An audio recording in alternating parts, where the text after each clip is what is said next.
साथियों नमस्कार।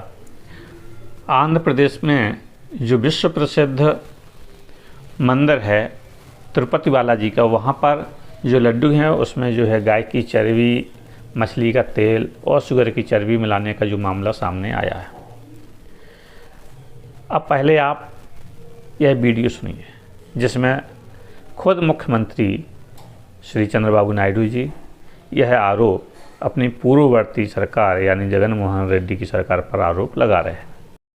కడాన తిరుమల లడ్డు కూడా నాసి రకం. నాకైతే ఆశ్చర్యం వేస్తుంది. ఎన్ని కంప్లైంట్ చేసినా కడాన వెంకటేశ్వర స్వామి పవిత్రతను దెబ్బతీశారు.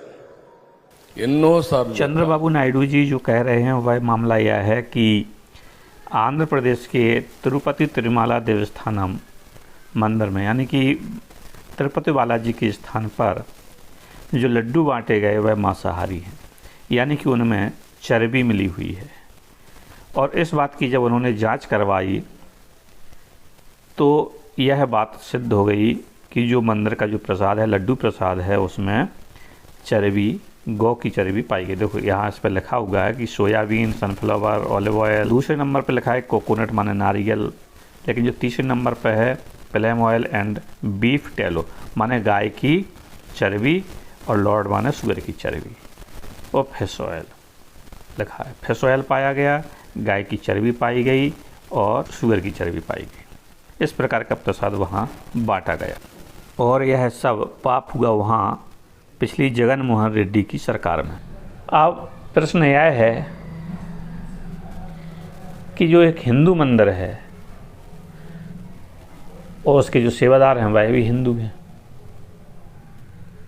सवाल उठता है तो फिर यह पूरा का पूरा खेल हो कैसे गया।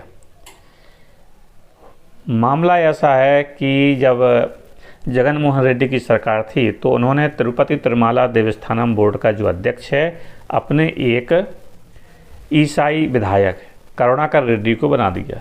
करुणाकर रेड्डी का नाम सिर्फ हिंदुओं जैसा है, मूल रूप से वह ईसाई है, उनका परिवार ईसाई है।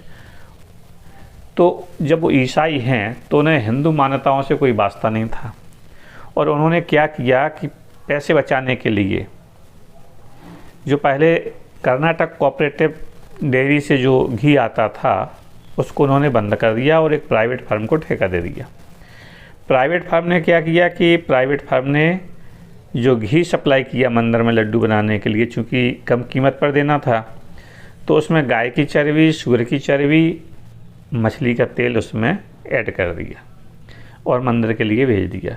तो वहाँ पर उस चीज़ के लड्डू बन गए और जो सेवादार थे उन्होंने भी कहा कि इस घी की गुणवत्ता ख़राब है, इसकी जांच कराई जाए।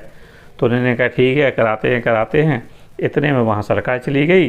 जब सरकार चली गई तो चंद्रबाबू नायडू की सरकार आई, उसमें जो जाँच की गई, जब उसमें जाँच की गई तो पता लगा कि उसमें गौ की चर्बी, शुगर की चर्बी और मछली का तेल है।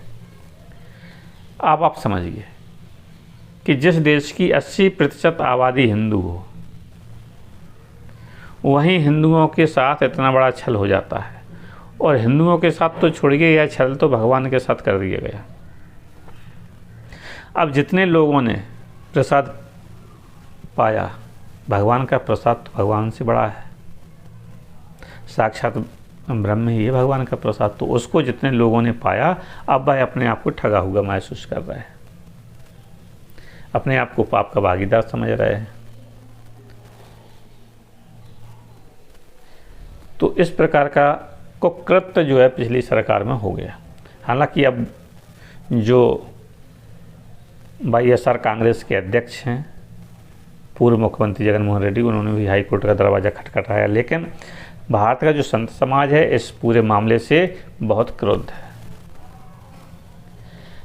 दूसरी बात मैं भी कहना चाहता हूं कि इस मामले की या तो एनआईए से या जो सीबीआई है, सीबीआई जांच इसकी करवानी चाहिए। और यह इस मामले को इस प्रकार से सिर्फ भ्रष्टाचार का मामला इसको नहीं देखना चाहिए। इस मामले को इस प्रकार देखना चाहिए कि आखिर इतना बड़ा गुनाह क्यों किया गया हिंदुओं के साथ में। या सनातन को भ्रष्ट करने की साजिश तो नहीं है, या सनातन के विरुद्ध कोई दुष्प्रचार या दुष्कर्म करने की कोई चेष्टा तो नहीं है। सनातन को बदनाम करने की, सनातन को भ्रष्ट करने की, सनातन को नीचा दिखाने की, या जो भी यह चेष्टा है उसकी जांच की जानी चाहिए और दूध का दूध, पानी का पानी किया जाना चाहिए। जिन लोगों ने इस प्रकार के कृत्य को यदि किया है तो उन्हें कठोर सज़ा, कम से कम फांसी की सज़ा तो उन्हें होनी ही चाहिए।